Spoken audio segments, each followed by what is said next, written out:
te ven allá del Salvador y dicen, mirá, y acá se fue sin pagar. Mirá estas argentinas que dejaron un montón de deuda y ahí están. No. Pero bienvenidos a todos los que se conectan de otras partes del mundo. Gracias por vuestra fidelidad. Siempre estamos sorprendidos por la cantidad de views que hay. Estas semanas, Dios mediante, ya hasta a mitad de la semana que viene, ya vamos a estar en YouTube en 2 millones de suscriptores. O sea, gente que ya está suscripta. Ahora creo que hay 1.981.000, algo así. Pero vamos a tener 2 millones de suscriptores y yo lo veo como almas, porque cada suscripción es un dispositivo. Y cada dispositivo hay detrás una familia. Entonces son 4 o 5 millones. El sueño de cualquier iglesia, el sueño de cualquier predicador, llegar a tanta gente en tan poco tiempo. Así que a todos los que no se han suscrito, pues meten ahí en la campanita y entonces reciben las notificaciones y te dicen, cabezón, despiértate que ya empezó el flaco este a predicar, y te avisa. Así que eso es bueno. A todos los que están del otro lado, a todos los que están de México hasta Tierra del Fuego, allá en Alaska, en Asia, en donde sea que Dios y la providencia te hayan llevado, estamos listos para que Dios nos hable. Y como dije hace unos instantes aquí, antes de la transmisión en vivo, para una operación a corazón abierto. Voy a transmitirte lo que creo Dios me dijo que te diga. ¿Estamos listos, sí o no? Muy bien. Hace unos días atrás, yo leí una entrevista que le hacían en la gráfica a una gran escritora mexicana, Socorro Venegas. Y ella hizo varios cuentos, varias novelas. El último cuento, el más reciente, se llama La memoria donde ardía. Y ella escribe en todo ese cuento acerca del dolor, poniéndose ella también como ejemplo, ¿no? Es una suerte de ficción con realidad. Y el periodista en esta entrevista le preguntaba a Venegas, ¿qué se pierde cuando realmente perdemos a alguien? Hablando del duelo, hablando de perder a un ser querido. Y ella dice, o responde en la entrevista, nos perdemos básicamente a nosotros mismos. Cuando uno pierde a un ser amado, ya no puede volver a ser el mismo por mucho que quiera. Uno se transforma en un ser mutilado. Y ese es el duelo más grande, el duelo de perder a las personas que fuimos antes. Porque no solo enterramos a un ser querido, sino que nosotros también enterramos sueños junto con esa persona. Entonces, el duelo es estar mutilado. Insisto, no volvemos a ser quien éramos antes del infortunio. Esto decía la autora. Y después agregó, en el momento del duelo, uno está en desventaja con el resto del mundo. Aparecen todos esos que suelen decir, si yo estuviera en tu situación ya me hubiese muerto. Si yo estuviera en tu lugar no sé lo que habría hecho. Y ella dice, a lo que dan ganas de decirle, híjole, ¿y por qué no te moriste, güey? ¿Te hubieses muerto?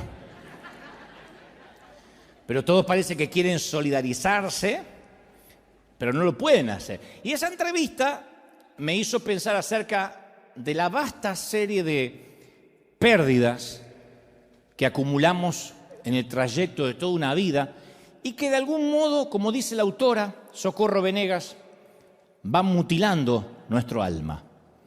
Hay pérdidas devastadoras, la muerte de un hijo, el fallecimiento de un cónyuge, una discapacidad, el divorcio, violación, abuso sexual o emocional, un cáncer terminal, infertilidad, un suicidio, alguien que amamos nos traiciona. Otras pérdidas parecen más insignificantes, pero que también duelen. Parecen insignificantes para el resto, pero a nosotros nos duelen. Reprimidas o negadas, se apiñan en nuestras almas como rocas pesadas que nos oprimen, no nos dejan respirar, que nos asfixian, nos quitan el oxígeno. Nuestra piel comienza a arrugarse y envejecer, nos mudamos y nuestras amistades de siempre desaparecen, de a poco nos vamos desconectando, nuestros hijos se van creciendo y cada vez se hacen menos dependientes de nosotros y parece que ya no nos necesitan, y nosotros como padres necesitamos ser necesitados. En una mudanza perdemos algunas viejas y amadas fotografías que ya no podemos recuperar y de las cuales no teníamos copia. Un auto atropella a una mascota fiel. Son pérdidas más insignificantes, pero duelen. Otras son más difíciles de clasificar porque están más ocultas. Un bebé que nace muerto, un embarazo fallido, un aborto. Y la cuestión no es calcular si es una pérdida gradual, si es súbita, si es una tragedia, algo que esperábamos o no, si transita lo público, si transita lo privado. La pérdida es la norma de la vida. Perder cosas o perder gente es la regla, no es la excepción. Y sé que nuestras historias y nuestros temperamentos son diferentes. Aquí nomás somos un pueblo cosmopolita, una plétora de temperamentos, de caracteres, y que cada uno responde al dolor de manera distinta. No todos respondemos igual. Pero lo que no podemos es ignorarlo, ni el dolor nuestro ni el ajeno. Respondemos de manera diferente, pero no lo podemos ignorar. Durante muchos años en nuestras iglesias, las iglesias en general, minimizamos las pérdidas. Y esto nos llevó a una absoluta sensación de superficialidad, a una profunda falta de compasión, de empatía. Es como que se nos metió en el subconsciente colectivo de que llorar una pérdida, estar en duelo, es tener poca fe. Entonces nuestra cultura cristiana minimiza la tragedia, minimiza las pérdidas. Como que nuestra capacidad para la empatía con el dolor está casi perdida. Nos cuesta entender que alguien está sufriendo mucho tiempo, porque todavía está atravesando el duelo o el dolor. Y cuando nuestra vida experimenta una pérdida, nos enojamos con Dios. Es tanto la cultura de la superficialidad, que no queremos que nada nos duela, que cuando algo nos duele, lo tratamos como que fuese una invasión alienígena. Como que es algo procedente del espacio exterior, que esto no estaba en los planes ni de Dios, ni siquiera del diablo. El diablo no puede ser tan malo para que me pase esto. Es como que nos sorprende en sobremanera que algo nos tenga que doler. Entonces lo ignoramos. Queremos ser indiferentes ante las pérdidas, ante los dolores, ante los duelos. Y yo me pregunto, si tanto ignoramos el dolor, ¿por qué hay tanta gente depresiva, aún en la iglesia? ¿Por qué aún en las congregaciones hay una explosión de drogas prescritas para el insomnio, para la ansiedad, como nunca antes en otra generación? Nos cansamos de oír en consejería pastoral la cantidad de gente que se empastilla para dormir, porque de otra manera no puede conciliar el sueño. No estoy minimizando el dolor, digo, ¿por qué? Si lo ignoramos, hay tanta gente que depende de psicofármacos para poder tener un poquito de paz. Jesús definió el proceso del crecimiento en la vida con estas palabras, y lo dijo de manera literal, al punto, como siempre él hablaba de manera que no quede en duda. Dijo, si el grano de trigo, Juan 12:24, perdón. Si el grano de trigo no cae en la tierra y muere, queda solo. Pero si muere, lleva fruto, lleva mucho fruto. Si no muere, queda solo. Si muere, lleva mucho fruto. Si el grano se guarda en una cajita, sigue siendo grano, estéril. Tengo un grano, sí, pero no se reproduce. Para que crezca, para que traiga fruto, tiene el grano que morir. No estar enterrado, sino estar plantado. Entonces Jesús, todo el tiempo que habla, caracteriza la vida cristiana como una muerte. Hay que morir. Todas las palabras y todo lo que el Señor hablaba es, tienes que morir para poder resucitar, tienes que pasar por la cruz. Y la iglesia tenemos una posición única, me parece a mí, no sé cómo decirlo, un privilegio, una providencia, para acompañar a la gente en las coyunturas críticas de sus vidas, en esos momentos donde se siente morir o literalmente muere a algo. Estoy hablando de muerte de seres amados, enfermedades serias. La iglesia debemos entender los divorcios, los traslados geográficos, con todo lo que significa dejar atrás el mundo conocido para aventurarnos de nuevo a algo que no teníamos ni idea ni en mente, una cultura distinta, un idioma diferente en este caso. Esos son los momentos de discipulado para ayudar a las personas a salir de nuestra tendencia cultural de adormecer, de ignorar el dolor. Tenemos la oportunidad única de abrazar a la gente y decirle, estás pasando dolor, este es el sitio correcto, no podrías venir a otro lugar. Pero tristemente, durante años, y esto es una autocrítica, Hemos visto a personas que han sufrido abuso en su pasado y nunca le hemos permitido transitar su dolor. Le decimos, no recuerde el pasado. No vaya para atrás, porque ahí no conocías a Cristo. Y no le permitimos que haga la transición, el duelo, como decíamos el domingo pasado. Para poder avanzar a veces hay que retroceder y ver qué hicimos mal para no repetir el error. De otro modo estamos condenados a repetirlo. Celebramos el Día de las Madres y a veces nos olvidamos de ser sensibles o empáticos con las parejas estériles, con las mujeres solteras, para las cuales el Día de la Madre es el domingo más difícil del año, porque sus sueños de concebir se alejan más y más. Pero nosotros nos olvidamos de esas mujeres y decimos, es el Día de las Madres. No digo que con esto no lo vamos a celebrar, digo que nos olvidamos de la empatía de las mujeres que en un día normal y tradicional están sufriendo. La gente pierde un hijo y nosotros lo exhortamos que rápido vuelvan a su vida normal como les sea posible. Perder un hijo que no tiene nombre, que es un dolor que presumo no se va nunca. Citamos Filipenses 4:4, le decimos regocijaos en el Señor siempre. Una persona nos cuenta que está atravesando un dolor, un divorcio, una separación, una traición, y le recitamos Romanos 8:28, y le decimos, y sabemos que los que aman a Dios, todas las cosas le ayudan a bien. Sí, yo lo sé, pero estoy atravesando un dolor, nos confiesa. Y a veces no le dejamos que atraviese su luto, que haga el proceso de ese valle de sombras por la pérdida de sus sueños. David dijo, aunque atraviese el valle de sombras, o sea, no es una opción, tenemos que atravesarlo, no acampar ahí, no quedarnos ahí de por vida, pero eventualmente tendremos que atravesar valles de dolor. Un joven comienza a explorar su pasado, busca arqueológicamente en su niñez y se da cuenta que enfrenta el abandono que sufrió cuando niño, y nosotros le decimos, no mires para atrás, ahora es un adulto, mira para adelante, pero es necesario que él vaya y sane. Pero tenemos mucho miedo a prestarle atención al dolor. Pero yo estoy convencido que a menudo, si acaso la mayoría de las veces, Dios utiliza el dolor para hacernos crecer. El dolor es necesario, no nos gusta, a mí no me gusta sufrir, a ustedes tampoco, pero a través del dolor es que decidimos cambiar. Si no hay dolor, no hay cambio. Leí una frase por ahí que dice, cambiamos y crecemos cuando el dolor de mantenernos como estamos se vuelve mayor que el dolor de cambiar. Cambiamos cuando el dolor de permanecer como estamos es más grande que el dolor de tener que cambiar. Entonces el dolor nos saca de la zona cómoda, el quebranto.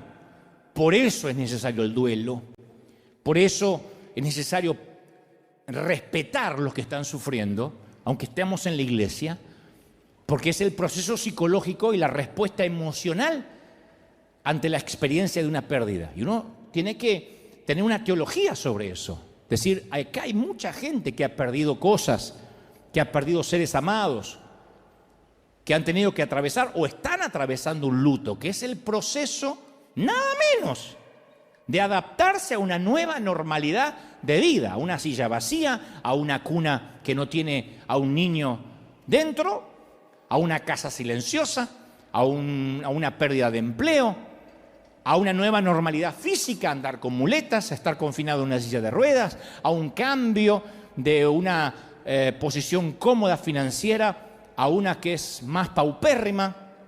Eso es una nueva normalidad. No podemos decir cambié y ya está, tengo que tener alegría. Cuesta. Dicen que hay 5 etapas durante un duelo, los psicólogos. Primero la negación, el enojo, la negociación, la depresión y finalmente la aceptación. Esas son las 5 etapas del duelo. Y aunque a mí me ayuda bastante, y yo sé que esto es utilitario, práctico, a mí me gusta observar en las Escrituras cómo David atravesaba sus duelos, entre tantos que hay en las Escrituras. Pero me sorprende cómo David, porque David lo expresa al ser poeta, con su prosa descarnada, él contaba cómo atravesaba los procesos de pérdidas. Me encanta su respuesta al dolor, la respuesta del rey David a la pérdida. Cuando David se entera de la muerte de Saúl y Jonatán, él canta compone una canción, una endecha, que es una canción de lamentación, y entonces le pide a todos, a todo el pueblo, en su discurso como rey, dice: hijas de Israel, llorad por Saúl. En segunda de Samuel 1:24. Le pide a las mujeres de Israel que lloren por Saúl. David está ansioso porque otros se le unan al llanto, que derramen lágrimas de dolor por la enorme pérdida que ahora está enfrentando la nación de Israel. Es como que reconoce que se perdió una etapa preciosa, que se ha ido y que no va a retornar. No dice: menos mal que se murió Saúl, ahora yo soy rey. No, él dice: vamos a llorar. Y en segunda de Samuel 1:18, David también ordena que en su endecha, o sea, su canción de lamento, se les enseñe a los miles de hombres de Judá. Él dice que el llorar no sea un patrimonio solo de las mujeres. David, a pesar de ser un guerrero, era un tierno. Él dice que no lloren solo las mujeres, también los hombres deben llorar. Quiero que la aprendan, que la memoricen y que la repitan, este lamento por Saúl y Jonathan. Y yo pregunto, ¿cuándo fue la última vez que cantamos en la iglesia un lamento como ese en el servicio de adoración a Dios? De hecho, ¿quién recuerda la última vez que se te enseñó la importancia de afligirse por una pérdida e integrarla a la adoración a Dios? Hoy vengo a adorar y vengo a llorar que estoy deshecho. ¿Cuándo fue la última vez que alguien te dijo: bueno, si tienes ganas de llorar, llora, mijo? Llore como macho hombre. Que se te caigan los mocos entre los bigotes, así, llora. Generalmente te dicen: no, confiese victoria, no le dé lugar al diablo. Entonces, ¿por qué David obliga a la gente a prestarle atención al dolor? ¿Por qué quiere que ellos expresen su dolor, insisto, por las muertes de Saúl, el ex rey, y Jonathan, su hijo? ¿No hay acaso mucho trabajo para hacer ahora que viene una transición a una nueva gestión de gobierno, que él tiene que tomar el trono? ¿No tiene otras directivas financieras, económicas para dar? Sí, seguramente sí, viene la transición gubernamental, pero David entiende lo indispensable que es el dolor para la madurez espiritual.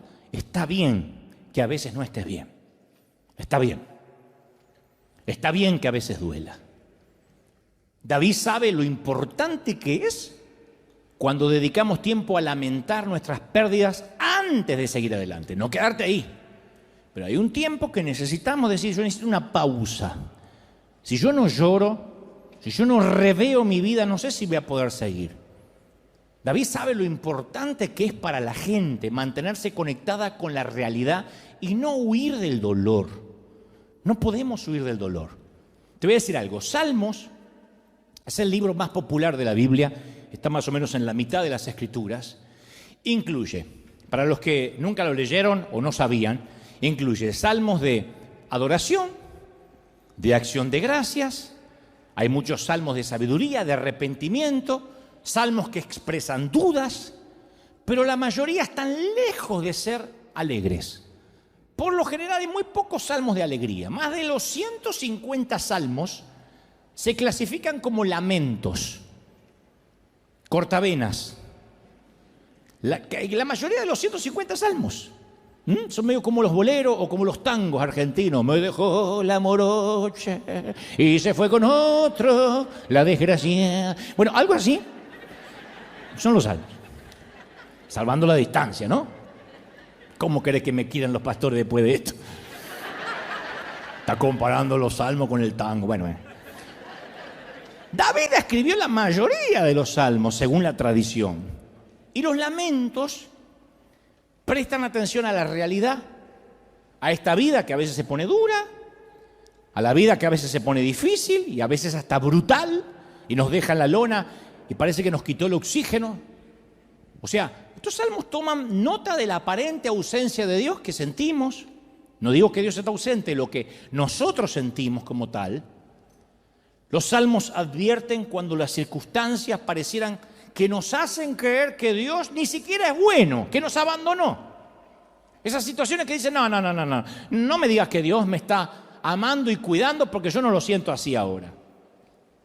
Salmos que claman consuelo, que claman compasión. El Salmo 43:2 dice, ¿por qué andaré enlutado por la opresión del enemigo? Se lo pregunta a Dios, ¿por qué tengo que andar con dolor? Porque el enemigo no para de oprimirme. El Salmo 77:8 dice, ¿has cesado tu misericordia? ¿Cuántas veces oramos así en privado? Señor, ¿te olvidaste de mí? ¿Te olvidaste de tener misericordia de mí? Dice el salmista. Salmo 42:3 dice, fueron mis lágrimas mi pan de día y de noche. Porque una cosa es llorar en el sosiego de la noche, cuando el alma se ensancha, cuando nos vamos a descansar. Otra cosa es decir, no, yo todo el día vivo angustiado. Ahí está en la declaración de los salmos. Salmo 88:6 dice, me has puesto en el hoyo profundo. Un salmo que le echa la culpa a Dios de estar en el hoyo. En tinieblas profundas. Sobre mí parece que reposa tu enojo. Me has afligido, Señor. Ahí están escritos, son crónicas descarnadas. Y muchos de nosotros hemos adoptado la costumbre de negar el dolor, de negar la aflicción. No, estoy bien, estoy bien, estoy bien, estoy bien, estoy bien. Y mientras te llevan en la ambulancia al hospital. Quizá la manera más popular de no prestar atención a nuestro dolor y a nuestras pérdidas sean los mecanismos que tienen que ver con la adicción. Cuando tratamos de llenarnos de algo para no pensar en lo que nos duele. La gente utiliza el trabajo, la televisión, el alcohol, salir de compras, de parranda, los negocios, las aventuras sexuales, todo con el fin de mitigar el dolor, de no pensar. Por eso es que comienza el alcohólico a tomar, para no pensar. Conocí un borracho que decía, ¿y por qué tomas? Para olvidar. ¿Para olvidar qué? Para olvidar que soy un borracho. ¿Y qué usamos los cristianos? Para olvidar el dolor. El servir a Dios, incansablemente. El ser un 24/7 servidor de Dios. Usamos el servir a Dios para no tener que enfrentar el dolor. Entonces las actividades cristianas, el estar toda la semana metido en la iglesia y sirviendo, se vuelven dañinas cuando las utilizamos sin darnos cuenta para escapar del dolor, para no enfrentar el dolor. Es una adicción más santa, si se quiere, más religiosa, pero adicción al fin. Porque tenemos la presión de mostrar una imagen madura, espiritual. Eso nos persigue a la mayoría, demostrar que todo está bien. Y olvidamos que ninguno de nosotros es perfecto, que todos sufrimos. Generalmente los predicadores no suelen contar sus infortunios, sus tristezas, sus depresiones, pero porque la mayoría finge. Y no porque son hipócritas necesariamente, sino porque piensan que si se muestran auténticos eso va a socavar la autoridad. Piensan que si se muestran débiles, el que está escuchando va a decir, si este está débil, ¿qué me queda para mí? Me suicido. ¿Piensan eso? Yo creo que no. Yo creo que nos hace bien saber que no somos perfectos. ¿Cuántos de nosotros quisiéramos, por ejemplo, no me digan amén, pero por la carita voy a saber que me dicen amén, ¿cuántos de nosotros quisiéramos borrar ciertos acontecimientos de nuestra historia pasada para no deshonrar el nombre de Dios? ¿Cuántos quisiéramos decir, ay, eso si lo pudiera borrar, no quiero que me lo recuerden? David no lo hizo. Como rey, podía haber hecho borrar cualquier registro de su fracaso moral, pero usó su poder para asegurarse que en los libros de historia todas las generaciones futuras leyeran de que él había fracasado. De hecho, David escribió una canción sobre el fracaso. Ahí está el Salmo 51 cuando dice, canción que compuso David después que pecó con Betsabé y se arrepintió. O sea, le puso el título para que quede claro. No es como esos compositores que cantan, no sabes si le canta a la luna, al amigo, a la novia o al tío. No, acá está clarito. Y compuso una canción de quebranto para que se cantara en los servicios de culto de Israel y se publicara también en los manuales de culto, que son los salmos. Lo puso en el cancionero, el día que fracasé. Otro de los grandes hombres, Pablo, escribe, deja escrito, le dice a las iglesias de las cuales él pastoreaba, le dice acerca de los ruegos que él tiene personales, acerca de los cuales Dios no le respondió respecto a un aguijón de la carne, que todos presumen que era una debilidad. Algunos dicen, no, era corto de vista. No, él está hablando porque en otras ocasiones él amplía más y dice, mi carne hace todo lo contrario a lo que mi espíritu desea. Él habla de una debilidad que quiere que Dios le quite. Y después le agradece a Dios por esas debilidades, porque le recuerda a los lectores que esa debilidad lo mantiene humilde y que se perfecciona a Dios en su debilidad. Abre el corazón. ¿Cuántos cristianos conoces hoy en día que harían esto? O de manera pública. Les voy a contar mi debilidad. La Biblia no oculta los defectos y el dolor de sus héroes. Moisés era un asesino, la esposa de Oseas era una prostituta, Pedro reprendió a Dios, Noé se emborrachó, Jonás era racista, Jacobo era mentiroso, Juan Marcos abandonó a Pablo, Elías se sentía deprimido, Jeremías era depresivo y suicida, Tomás dudaba, Moisés tenía mal temperamento, Timoteo tenía úlceras. Ustedes tienen menos Biblia que una mezquita, lean. Cuando se ríen en el momento equivocado es porque no han leído la Biblia. Entonces, el secreto era que no ocultaban el dolor, ni ocultaba quiénes eran. Los antiguos hebreos expresaban físicamente sus lamentos. Rasgaban su vestidura, se ponían cilicio, se ponían cenizas. Tras la caída de Jerusalén, Jeremías escribe todo un libro de la Biblia llamado, ¿quién sabe? Lamentaciones. Lamentaciones. Es como decir, voy a escribir un libro que se llama Cortavenas. Lamentaciones. No es metafórico, son lamentaciones, las quejas de Jeremías. Y ahí están las Escrituras. Imagina a Jesús, según Isaías 53:3, varón de dolores, en las siguientes situaciones. Está ante la tumba de Lázaro y en lugar de llorar como lloró por su amigo, dice, bueno, andando todo el mundo, vamos María, Marta, empodérense, chicas. Power, empodérense. Chicas, chiques, chicos, imagínense. Yo me ocupo de esto, vamos, Lázaro, vamos a sacar la bendita al pibe. No, yo no. O cuando Jesús estaba en la cruz, en lugar de clamar, Dios mío, ¿por qué me has desamparado? Le hubiese gritado a la cruz, bueno, no es para tanto, grito de júbilo. Entonces, afligirse es indispensable para una espiritualidad real. Que no es lo mismo no es que vivir en un estado depresivo, sino pasar momentos tristes. Por eso siempre digo que no hay catástrofe más grande que la vida espiritual que no tiene realidad, que no es genuina. Cuando estamos sumergidos en una falta de realidad, no hay peor cosa, lo voy a decir de una manera fina para que entiendan los que fueron a la Universidad de Harvard. Como yo fui. Miré de afuera, saqué una foto maravillosa. Y fui a varias a conocer. Pero yo quiero que lo entiendan de esta forma. No hay peor cosa que ser cristiano y vivir en medio de una nube de flatulencia religiosa. Una nube de gas mental. Cada vez conozco más gente viviendo ahí. Es como que la religión nos da licencia un montón a que a veces vivamos en un mundo de fantasía irreal, una vida inflada con anabólicos, que no se condice con la realidad de lo que sufre la gente. Por eso a veces somos tan poco creíbles.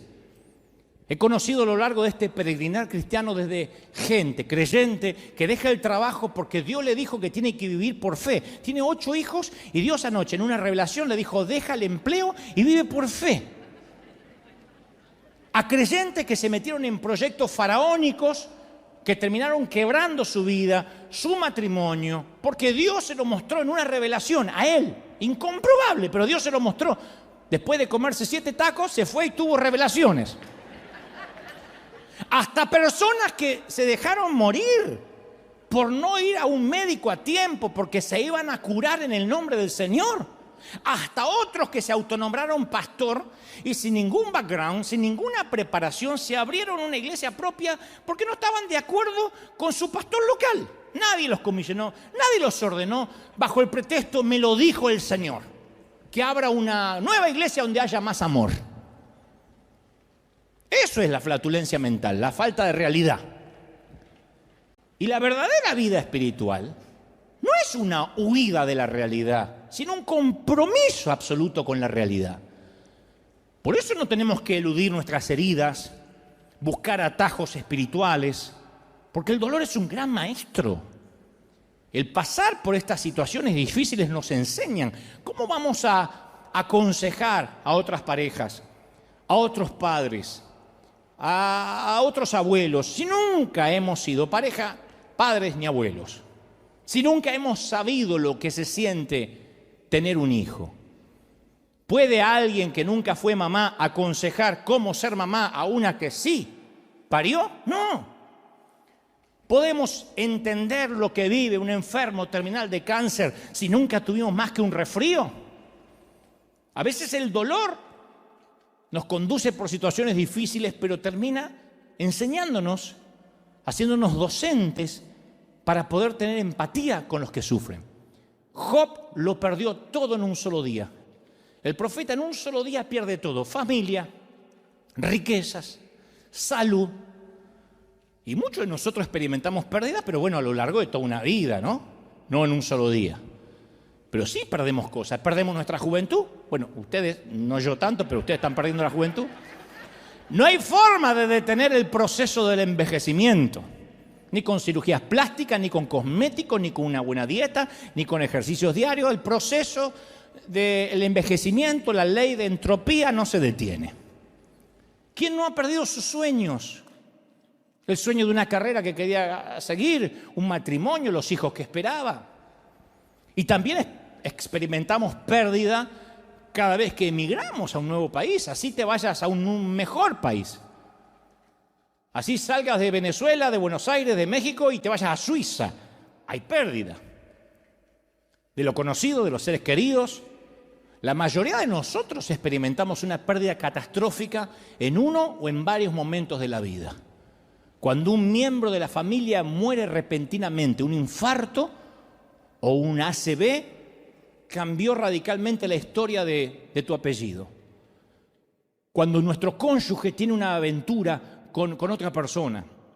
Cuando nos encontramos solos después de un divorcio doloroso. Cuando nos diagnostican un cáncer. Cuando nos despiden después de 20 años en la misma empresa, en la misma compañía. De un trabajo estable. Cuando nuestro hijo nace con una discapacidad seria y sabemos desde que es chiquitito que posiblemente nunca se va a casar, nunca conducirá un automóvil, nunca tendrá autonomía. Y lo sabemos desde que tiene 5, 6, 7 años, que ese niño va a vivir con nosotros y que algún día nos vamos a morir y ese chiquito va a quedar, o ese hombre con mente pequeña, mente de niño, va a quedar a merced de quienes quieran soportarlo, porque solo un padre lo puede amar así. Solo una mamá lo puede amar así. Infertilidad, aborto, amistades rotas, pérdida de la memoria. Nos sentimos traicionados por una tradición de la iglesia, por algo que creíamos y que ahora tenemos una revelación y decimos, ¿cómo perdí tanto tiempo siendo religioso? Nos sentimos traicionados por un pastor, incluso a veces por Dios mismo.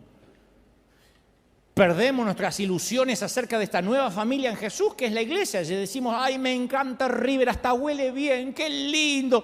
Y después, ¿cuánto tiempo tardamos en darnos cuenta de que no es la iglesia perfecta?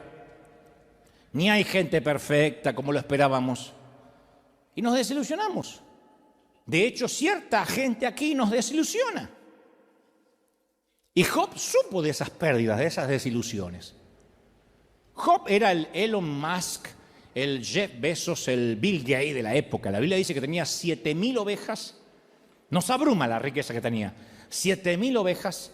Tenía 3,000 camellos, que eso era carísimo. 3,000 camellos. 500 yuntas de bueyes, 500 asnos. Una gran plantilla de empleados. Hoy habríamos visto su rostro siempre en la portada de Forbes, todos los años, porque era el hombre más rico del mundo. Entre sus activos había una flota del Rolls Royce, Bugattis, Lexus, 2 Tesla para ir a la feria, aviones privados, yates impresionantes, negocios prósperos, patrimonios inmobiliarios en expansión. Y Job 1.3 dice que entre todos los habitantes del Oriente era el personaje de mayor renombre, era uno de los más influyentes, era un hombre también piadoso. Temía a Dios, dice las Escrituras, y vivía apartado del mal. De repente, todas las fuerzas del cielo y de la tierra se pusieron en contra de Job y Job se vio en medio de una pelea cósmica. Para hacer la historia corta, el enemigo va, habla con Dios, le dice, quiero que le quites la cobertura para que yo lo aflija y vamos a ver si este tipo, sin tanto dinero, sin aparecer en Forbes, sin el yate, te sigue adorando. Y yo dice, vale, y el pobre tipo estaba abajo, mirando cómo jugaban al tenis arriba. Cayeron rayos, un tornado desató su furia, el hombre más rico de sus tiempos había quedado en la ruina, sus 10 hijos murieron en un desastre natural, 10 funerales, enterrar a un hijo es doloroso, 10. Job no pecó, no culpó a Dios, lo adoró, respondió de una manera increíble, lo adoró. Después su cuerpo se cubrió de ampollas dolorosas. Dice la palabra, desde la planta de los pies hasta la coronilla tenía ampollas, peor que la viruela del mono. Las úlceras se le infestaron de gusanos. O sea, no tenía ni la asepsia mínima. Le entró una fiebre muy alta, con unos escalofríos atroces. El insomnio, el delirio, el ahogo llenaron sus días, no podía respirar. Aquella horrible enfermedad le consumió el cuerpo. Job no le quedó otra opción que mudarse fuera de las murallas de la ciudad, al basurero del lugar, al refugio de los marginados. Se sentó solo, aislado, sufriendo su solitario destino. Y por último, su matrimonio se vino abajo. Uno ve a la esposa de Job y dice, qué mujer desalmada, que no lo apoyó. Pero después de 10 funerales, de una mamá que entierra 10 hijos y un esposo seriamente enfermo, ya tuvo suficiente, pobre mujer. Por eso va y le reprocha y dice, ¿todavía mantienes firme tu integridad? ¿Todavía hay algo de lo cual adorar a Dios? Maldice a tu Dios y muérete. Son palabras duras, pero solo aquellos que han experimentado el dolor intenso saben que uno dice palabras tan atroces y hostiles como esa en momentos de dolor. Y lo que hace más desconcertante la historia es la naturaleza inmerecida de su sufrimiento. Porque no había conexión entre ese tamaño dolor y un pecado oculto o expuesto. Era injusto. ¿Por qué el amor de Dios le hace esto a Job? ¿Cómo hubiésemos nosotros respondido ante una pérdida así, catastrófica? ¿Vives en Beverly Hills o vives en una zona residencial? De repente un huracán te barre todo, se mueren tus hijos, te quedas en la nada, indigente. ¿Cómo hubiésemos respondido? Yo digo siempre, el sufrimiento es difícil, duro, pero también diferente para cada uno. Lo dije hace un ratito. Cada familia y cada cultura afronta el dolor de manera distinta. Yo pienso que nuestra cultura es determinante en la manera de afrontar el dolor, ya seamos norteamericanos, latinos, chinos, árabes, afroamericanos, judíos de Europa del Este o caucásicos. Pero todos nosotros afrontamos de manera distinta el dolor. En un extremo del espectro están los anglosajones, los gringos, los huesos colorados, que siempre que hacen un funeral o tienen dolor, ellos tienen unas emociones, parece como sin alboroto y sin desorden. Parece que de chiquitito le dicen, si algún día tenés un infortunio, no pierdas la calma. Yo he ido a los primeros funerales en mi vida, gringos, son muy pragmáticos.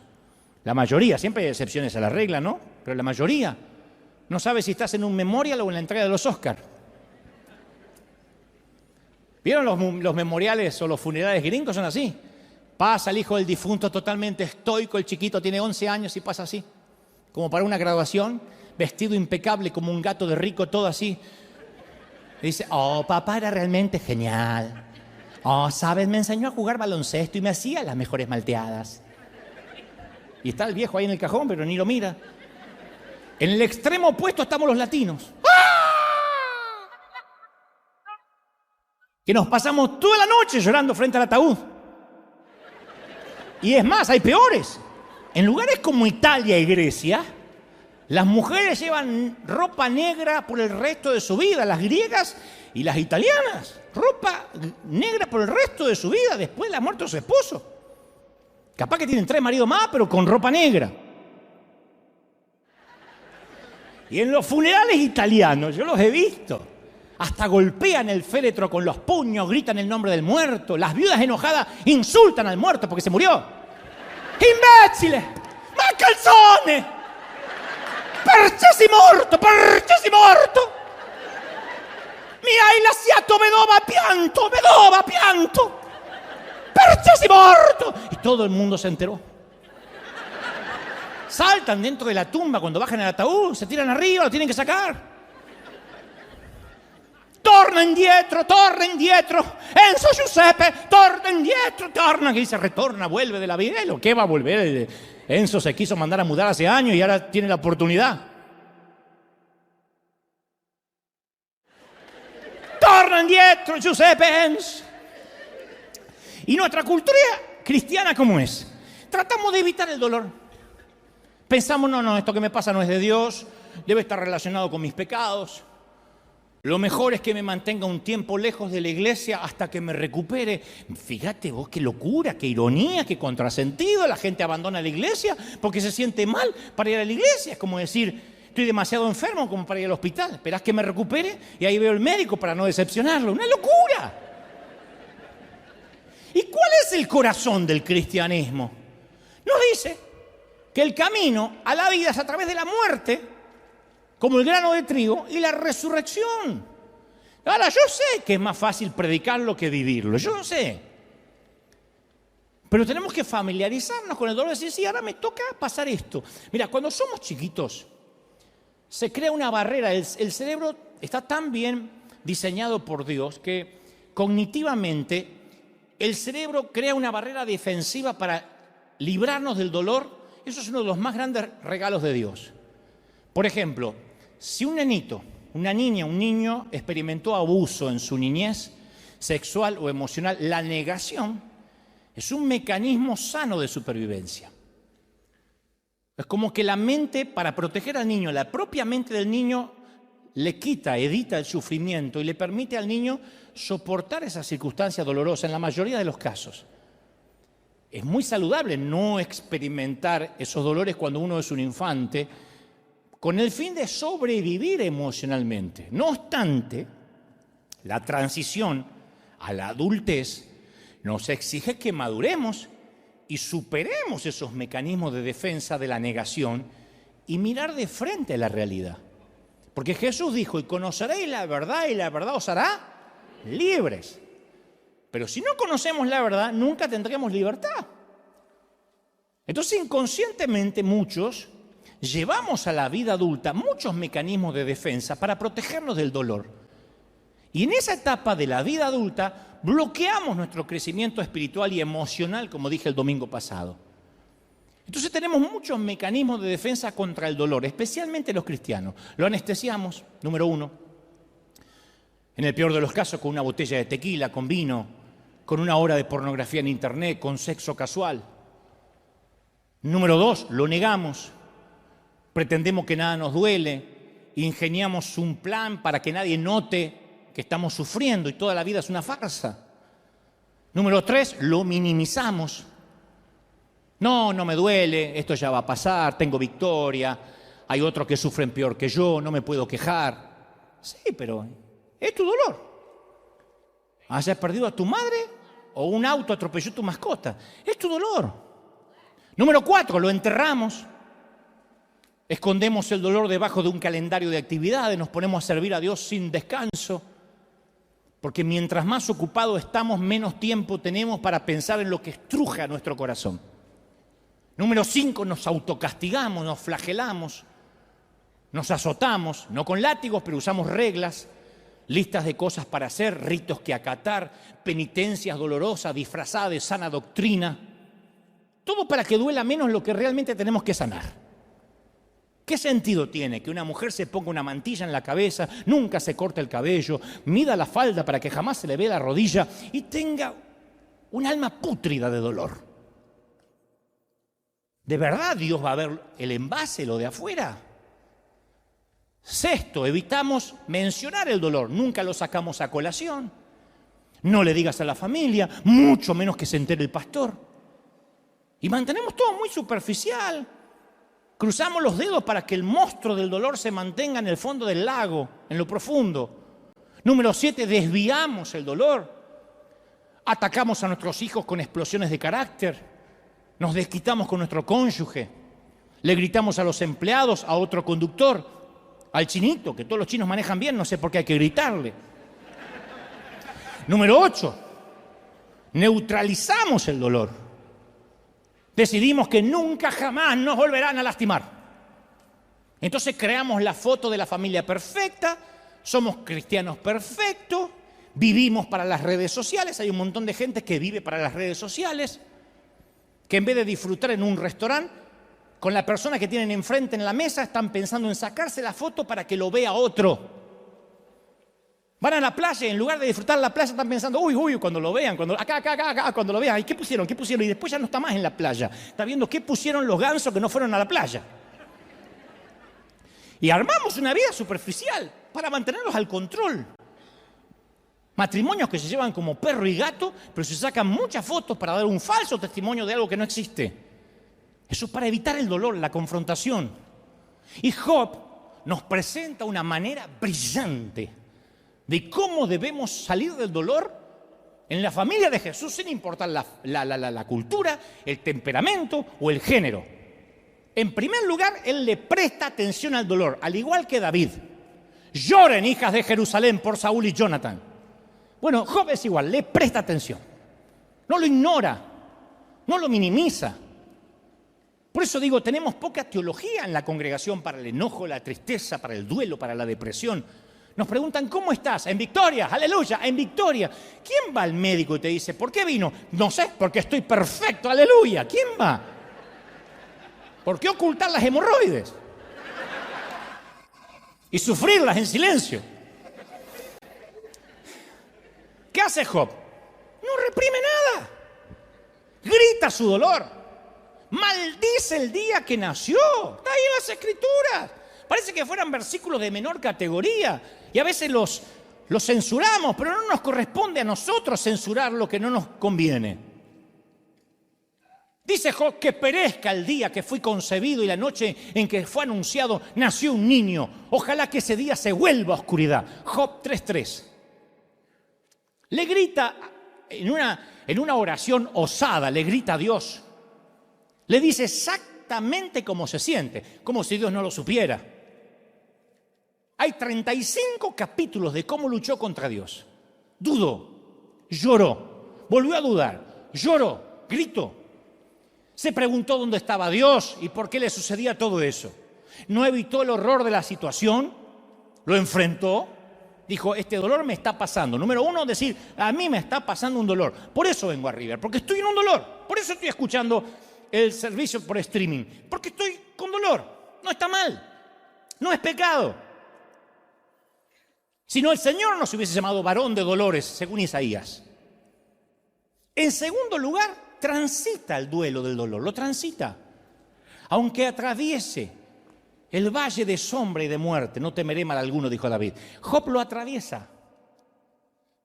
Yo no sé ustedes, pero yo detesto esperar en el tránsito. Detesto. Un argentino detesta más que cualquier otra cultura esperar. Los argentinos no deberíamos esperar. Detesto esperar para subir un avión. Yo soy de eso de que cuando aterriza el avión, viaje adelante o viaje atrás, ya se paran así y quedamos como pollos todos así, con la maleta. Estuvimos 8 horas sentados y ahora estamos como pollos así, esperando que abra. Dice, abriremos la puerta dentro de 3 horas y media. No importa, yo me quedo 3 horas y media así. Detesto esperar en la sala del dentista. Detesto ir a emergencia y que me hagan llenar una planilla. Mi mayor reto, por más de 50 años que he seguido a Cristo, ha sido creerle cuando tengo que transitar el limbo de la espera. Yo prefiero el control, como todos ustedes, por más que me miren con esa cara de santo devoto de Santa Clara de Asís. Yo sé que les cuesta esperar. Entiendo por qué Abraham, después de esperar 11 años, la promesa de que tendría un hijo, toma el asunto en sus manos y engendra un bebé de manera natural. Lo entiendo. Los ismaeles abundan en nuestras iglesias y en nuestra vida personal. Los atajos. Por eso uno de los mandatos más radicales del Señor es: guarda silencio ante el Señor. Guarda silencio y espera en Él con paciencia. Salmo 37:7. Guarda silencio, cierra el pico, cierra la jeta, dice una versión Dante habla hoy, y espera. Obedecer requiere humildad. Job pasa un periodo de duelo donde los allegados lo dejan. Porque la teología de la gente que lo rodeaba a Job, como a veces la teología de quienes nos rodean, no tiene suficiente Dios en la ecuación para atravesar esa etapa, ayudarnos a atravesar la etapa del dolor. Todos quieren venir a resolvernos el problema y a darnos consejo, cuando uno no quiere escuchar consejo, uno quiere un abrazo. Job tuvo que batallar con sus 3 amigos religiosos que estaban convencidos de que él estaba sufriendo por pecado. Job, estás cosechando lo que sembraste, le dicen al lado de la cama. Necesitas arrepentirte. El otro religioso dice: algo habrás hecho. Estás sufriendo por tu pecado. Estos 3 amigos representan el legalismo de la iglesia. Y esta no era la verdad. Estaba sufriendo a pesar de que era inocente. Y sus amigos, como muchos creyentes hoy, se creían que eran Dios y se ponían en el lugar de Dios y dice: esto dice Dios. Entonces Job tenía 2 luchas por delante. Con sus amigos que dicen: esto dice Jehová. Y encima todo lo que le estaba pasando. Viste que esa gente siempre que cree saber por qué está pasando lo que está pasando, siempre aparecen. Esos babosos, esos están distribuidos estratégicamente para que te encuentres de 2 a 3 por día. Uno dice: hoy los voy a esquivar. Te vas a encontrar mínimo 3. Están distribuidos de manera estratégica. En sus intentos de explicar lo que Dios está haciendo, te torturan. ¿Te pasó de sentirte peor después de haber hablado con gente que en teoría vino a alentarte? Te quiero dar una palabra de aliento. El Señor me dice que aunque toques las puertas de la muerte, porque este cáncer va a empeorar, cuando te arrepientas de tus pecados, Él me dijo que la victoria viene. Pero ¿por qué no te llevas la victoria, la corona y te vas a otro lado? Hay momentos que te exasperan. Entonces Job entendió que él no puede oír a nadie cuando está pasando de luto, que no sea el que viene a abrazar, decir: estoy contigo. Vamos a salir juntos de esto. Se supone que somos amigos, se supone que soy tu pastor y vamos a salir juntos. No pregunta por qué. En tercer lugar, Job acepta sus límites. Se siente que es limitado. Yo me pregunto si la pérdida más grande que todos vamos a tener es un día darnos cuenta de que tenemos límites. Eso nos hace humildes. El principio de la sabiduría es saber todo lo que no sabemos. Job aceptó sus límites. Yo te voy a dar una lista realista y cruda de tus límites, porque me están mirando diciendo: yo no. Yo te voy a dar una lista. Me voy a incluir, nada más para que no se sientan solitos. Me voy a incluir. Nuestro cuerpo físico. Nuestro cuerpo se está muriendo. Todos nuestros cuerpos se están muriendo. Todos estamos más cerca de la tumba que del útero. Todos, ninguno va al revés. Ninguno va en reversa. Todos nos estamos muriendo y algún día regresaremos al polvo. Todos tenemos que comer, beber y dormir para vivir un día más. Fíjate qué dependencia. ¿Quién dice: yo me puedo acostumbrar a no comer? El día que te acostumbras a no comer, te morís. Pero todos tenemos que comer, beber y dormir. Ni siquiera todos los cirujanos plásticos del mundo pueden detener tu proceso de envejecimiento.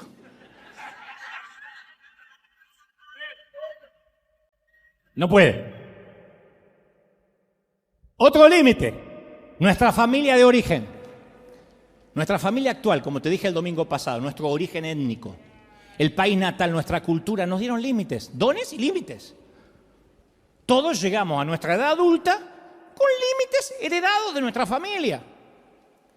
Nuestro estado civil es un límite. El matrimonio es un límite, la soltería es un límite. Son límites dados por Dios. Si eres casado no puedes hacer las cosas de soltero, si eres soltero no puedes hacer las cosas de casado. El número de niños que tengas es un límite, no es lo mismo un matrimonio que tiene 2 hijos a uno que tenga 14. Dígame si no es un límite.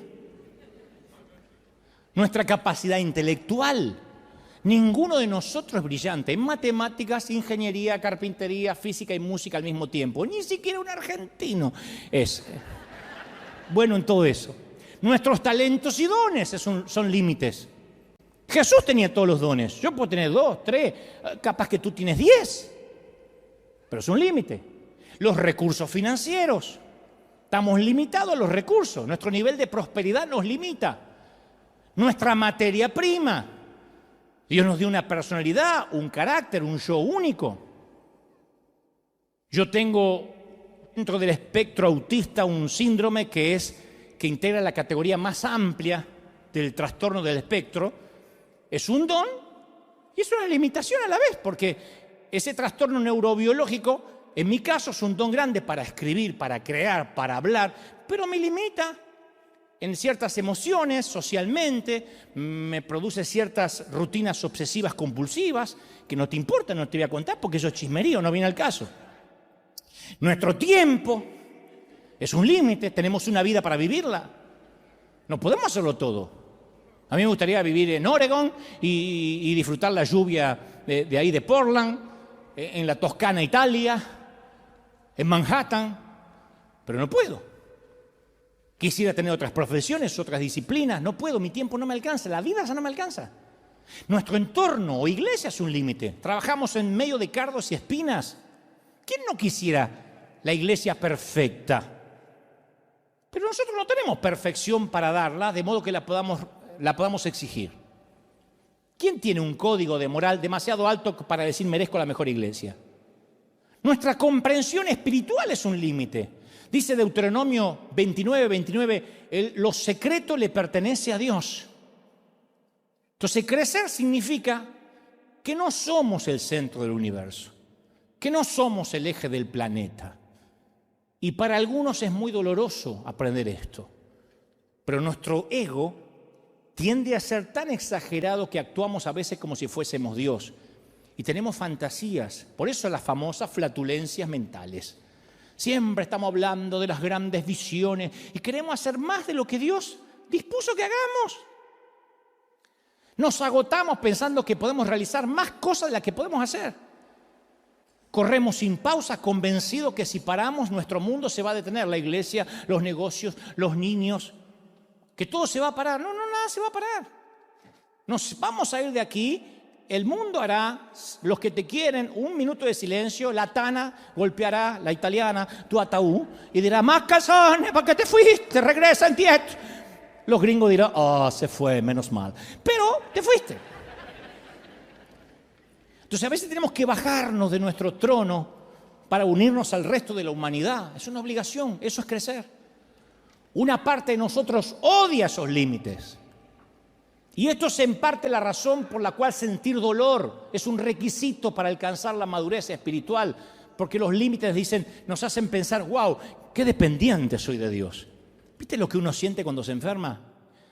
Cuando nos agarró COVID, que uno dice, no, yo más o menos la pasé, pero hay algunos que no se podían mover de la cama. Es un espanto esa sensación donde ayer estabas bien y de repente el dolor es en todo el cuerpo, te ahogas. Ahí uno dice, qué limitado soy. Yo tenía planes para las vacaciones, para ir a tal lado. Esa es la lección de Job. Porque él no solo fue transformado espiritualmente, sino que cuando entendió que el dolor era un maestro, dice que el Señor lo hizo prosperar de nuevo.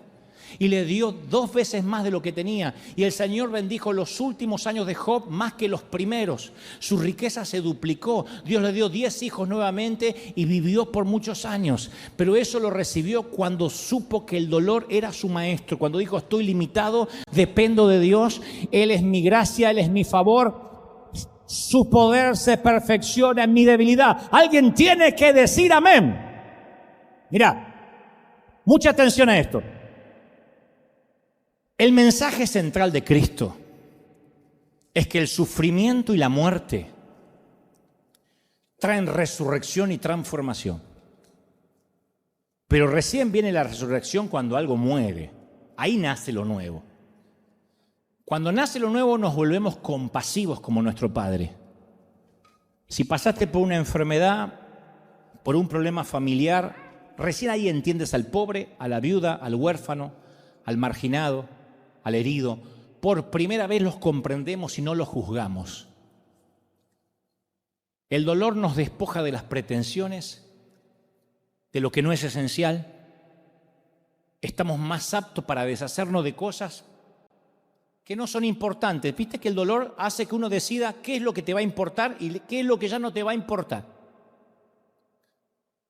Nos libramos de tener que impresionar a otros, ya no nos motiva a agradar a la gente, ya no vivimos para las redes sociales. Aprendemos a decir, Dios sabrá por qué, no tengo idea por qué me pasa esto. Aprendemos a decir, Dios sabrá por qué, no entiendo. Porque ahora nos caracteriza una mayor humildad, una mayor vulnerabilidad. Colocamos a Dios, el dolor hace que coloquemos a Dios en el centro de nuestras vidas y comencemos a rechazar las metas pueriles, superficiales, trivias.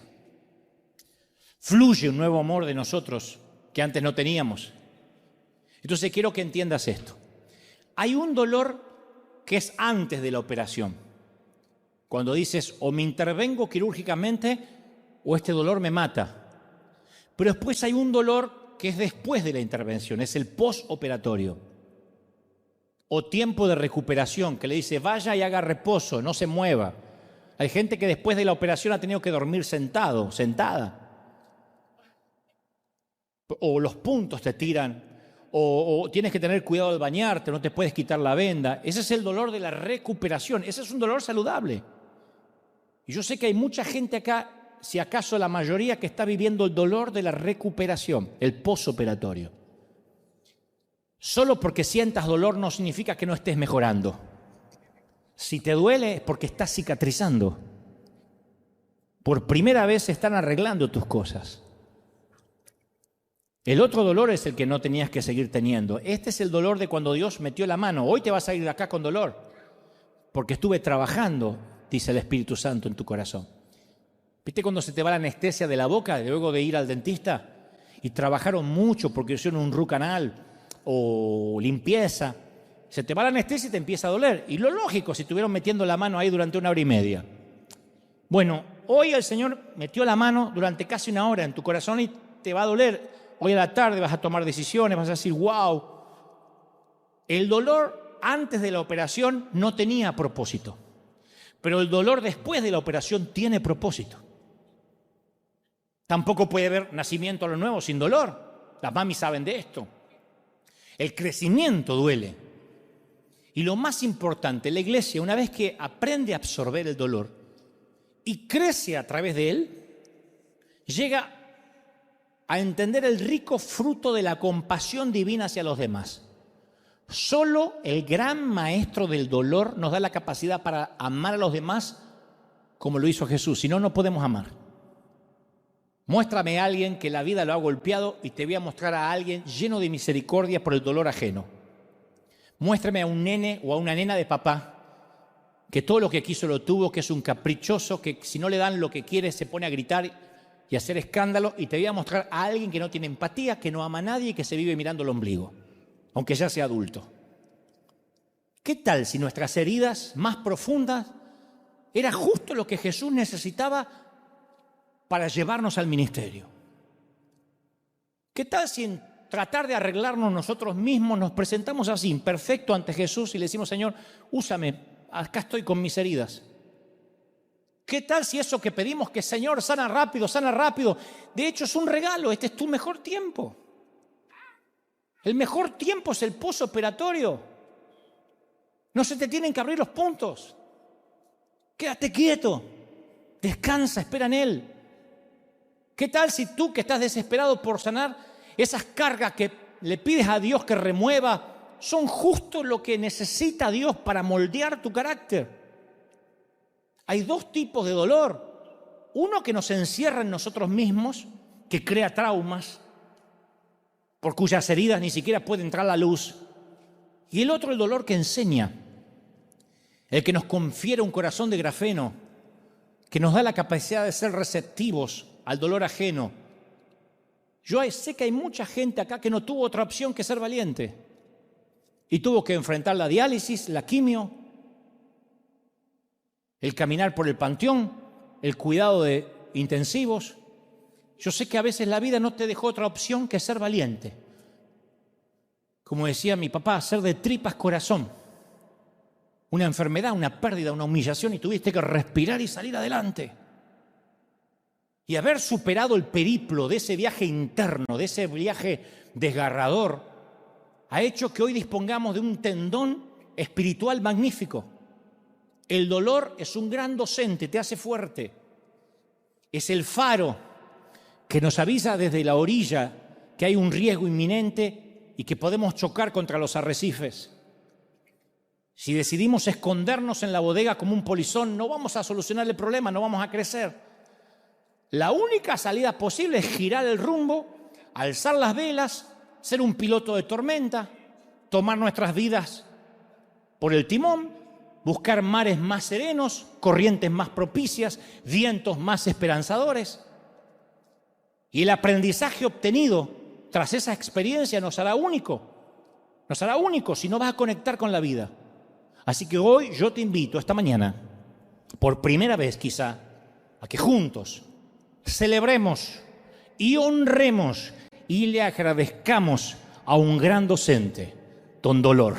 Vamos a decir, Señor, gracias porque eso me trajo hasta aquí, me capacitó, me ayudó y me bendijo. Vamos a honrar al maestro del dolor.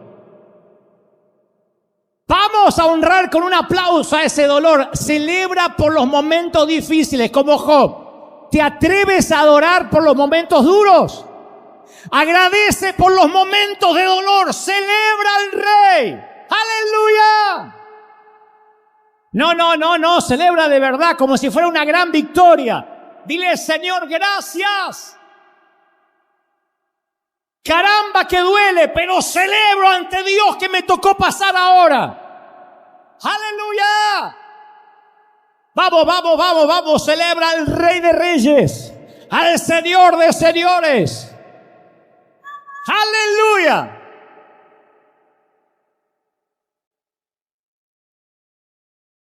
Esta semana escuché un secreto que te lo voy a regalar, una perla más antes de que te vayas. La escuché de un gran predicador. Él dice que ha entendido a lo largo de las crisis y los dolores que ninguno de nosotros puede achicar, hacer que sea más pequeño la transición del dolor de aquel tiempo que ya Dios determinó. Si Dios dice que son 3 meses, son 3 meses de recuperación. Si te operas los intestinos o te hacen un vaciado, lo que sea, son 4 o 5 meses de postoperatorio. Nadie puede achicar el tiempo que Dios dispone en el proceso. Lo que podemos es alargarlo. Levantarte a hacer ejercicios, moverte de la cama si te dijeron que no. Dios dice, son 3 meses para salir de Egipto y entrar en la tierra prometida. Nadie podía hacerlo menos de 3 meses, pero sí pudieron alargarlo hasta 40 años. El tiempo que dure tu dolor, más de lo que Dios dijo que tiene que durar, es tu decisión. El dolor nos va a ocurrir a todos, el sufrimiento es una opción. Entonces uno tiene que decir, Señor, tú has estipulado un tiempo porque me quieres procesar, me quieres enseñar muchas cosas. Te pido que yo no sea quien alargue ese tiempo, que no haga cosas que no me están permitidas en este duelo. Quédate quieto, descansa en el Señor. No hay nada que puedas hacer. ¿Me oíste? No hay nada que puedas hacer. Solo espera en el Señor, confía en Él. Es duro confiar en Él y sí, a veces no se ve nada, pero sigue confiando en Él. Él fue fiel, Él no ha cambiado a pesar de tu infidelidad. No estires, no alargues el proceso del dolor. No la friegues, no la arruines. Hoy te vas operado, yo acabo como cirujano de cerrar lo que abrí. Voy a quitarme los guantes. Acabo de transmitirte lo que creo Dios me dijo que te diga. Ahora quiero que llegues a casa, te recuperes, no estires el tiempo. Ven a ver a Dios inmediatamente, consulta a tu médico todos los días, lee la prescripción médica todas las mañanas, si es posible, todas las noches, sea lo primero que hagas cada mañana. Y lo último cada noche es antes de irte a descansar, lee la prescripción médica. No corras tras el efecto placebo. No me duele, no tengo nada, estoy en victoria. Dile, sí, Señor, me duele. Sí, Señor, estoy triste. Sí, Señor, estoy angustiado. Eso es normal. Corre al médico cada vez que lo necesites. Tú no querrías que tu hijo te oculte lo que siente. No le ocultes lo que sientes a Dios. Y vas a ver cómo día a día empiezas a sanar, y empiezas a sanar, y empiezas a sanar. Y día a día el dolor es menos, y es menos, y es menos. Y cuando mires hacia atrás, va a ser una anécdota menor. Va a ser una etapa de tu vida donde aprendiste, y la vida te va a encontrar más maduro, y más sólido, y más lleno de compasión. Y antes de criticar a una pareja que se lleva mal, antes de criticar a alguien por una mala elección sexual, antes de señalar al que se viste diferente, el dolor te habrá hecho pasar por la humillación y sabrás entender a los que piensan distinto, a los que viven diferentes realidades. El corazón se te va a llenar de misericordia, porque solo un soldado que estuvo en la guerra y está herido y tiene cicatrices sabe lo que es asistir a otro herido. Los demás son religiosos, son museos de santos, son muñecos de cera religiosos, cáscaras vacías con sonrisas pintadas. Pero en River somos gente que sufre, que ha sufrido, y vamos a por los perdidos. Vamos a por los heridos. Alguien tiene que decir amén. ¿Cómo te ama el Señor? ¡Aleluya! ¿Cómo te ama el Señor? Vamos a por los perdidos. Vamos a por los heridos, por la gente rota. ¡Aleluya! Vamos, vamos, vamos, vamos, celebra el Rey de Reyes. El Rey está en casa hoy. Uy, di conmigo fuerte, para que toda la gente de los continentes repitan, di conmigo, Señor Jesús, entra en mi corazón, perdona mis pecados. Esta oración es impresionante, ¿eh? Dile, anota mi nombre en el libro de la vida. Hazme una nueva criatura. Ayúdame, Señor. Ahora levanta las manos, quiero orar por todo. Y tú también ora. Vamos a orar por los que están en casa. Vamos a orar por los que están necesitando salir del trance, por los que están en duelo. Hay aquí familias que literalmente están atravesando duelos. El domingo pasado oré por una querida hija de nuestra congregación, que su hijo fue asesinado hace días atrás. Y entonces ella decía, tengo tanto dolor. Y yo le decía, no puedo hacer más nada que abrazarte, mija. Mami, yo te estoy abrazando y decir, estoy contigo, saldremos juntos, no vas a salir sola del valle de sombra y de muerte. Y yo estoy haciendo lo mismo ahora contigo, donde estés, en tu casa, acá. Te abrazo para que salgas de este duelo. Los que están atravesando el duelo de cosas rotas, de cosas perdidas, de sueños fallidos. Para aquellos que van a enterrar junto con su separación recuerdos. Para aquellos que están enterrando junto con un ser querido que se fue, la nostalgia de lo que fuiste alguna vez, y como dijo aquella periodista, sientes que el espíritu está amputado y no hay prótesis para espíritus amputados, no hay prótesis, lo que hay es cicatrización. Y dile al Señor, yo quiero atravesar el duelo contigo, no me sueltes. Yo te aseguro que estás en un ambiente controlado, te sientes solo, pero estás en un ámbito controlado. Es una suerte de vivero donde estás. Tú crees que estás en medio de una isla, en la isla Galápagos, pero como las pequeñas tortugas a las que le ponen un pequeño fuentón, así es como te mira Dios. No estás en una isla, estás en un ámbito controlado. Hay decenas de ángeles que a un chasquido de dedos del Señor correrán a tu ayuda. No habrá más carga, no habrá más dolor del que podrás soportar. Dios sabe de qué estás hecho y sabe cómo te está forjando. Y Él te ha deshecho y te ha hecho muchas veces como el alfarero. Pero deja que el Señor te procese. No pelees más, no des más cosas contra el aguijón. Deja que Dios procese tu carácter en medio del dolor. Vamos, llora si quieres llorar. Llora como macho hombre. Llora como una dama mujer. Y dile, Señor, atravieso el valle sabiendo que voy a salir del otro lado. Dale gracias a Dios porque Él, como buen médico, no te dejará salir de la crisis hasta tanto cicatrices. Él no quitará las vendas hasta que sepas que puedes tener una vida normal. Mientras tanto, mientras que estés atado metafóricamente a esa muleta, a esa silla de ruedas, a esa cama, estás controlado. ¿Has oído aquella frase? El enfermo está bajo control, está asistido todo el tiempo, tiene oxígeno, tiene suero. Bueno, eso es lo que está ocurriendo con tu vida. El Señor te ha puesto en cuidados intensivos. Y tú crees que te ha abandonado, pero Él dice, yo te puse en cuidados intensivos. 24 horas te estoy asistiendo. Yo no te voy a dejar solo. No vas a pasar a la habitación común todavía. Porque te quiero controlar. Porque tengo planes y proyectos para ti muy grandes, dice el Señor. Y para eso tu carácter tiene que procesarse, para eso tu temperamento tiene que pasar por el crisol. El oro tiene que quedar debajo y la impureza tiene que subir para que yo la quite. Y esa ira oculta en ti, ese dolor oculto en ti, esa lujuria oculta en ti, ha de subir a la superficie, no te asustes. Yo te estoy refinando, dice el Señor. Yo te estoy procesando, dice el Señor. Vamos, levanta las manos y comienza a adorar al Señor por eso. Dale gracias por el gran maestro del dolor. Dale gracias por la docencia que Él está ejerciendo en tu vida, en tu familia, en tus cosas. Me dice el Señor, yo no te dejo salir de mi clínica hasta que no haya hecho contigo lo que dije que iba a hacer. Te voy a bendecir, voy a abrir puertas, voy a darte los sueños que tienes, pero antes tendrás una dosis de realidad. No te asustes, yo estoy al control, dice el Señor. Haz de cuenta que es una montaña rusa donde los niños pueden ir con tranquilidad. Es un riesgo controlado. Y lo que estás viviendo está bajo control. Cree, dice el Señor. Yo te bendigo, yo te proceso, yo te enseño, dice el Padre. Señor, he transmitido a tu pueblo lo que creo me has dicho que diga. Lo voy a enviar a casa ahora, recuperación. Pero sé que el proceso ha de terminar en algunos, ha de continuar en otros y ha de comenzar también en unos pocos.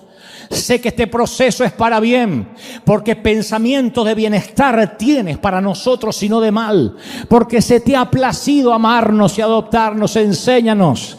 Gracias, Señor, por enseñarnos.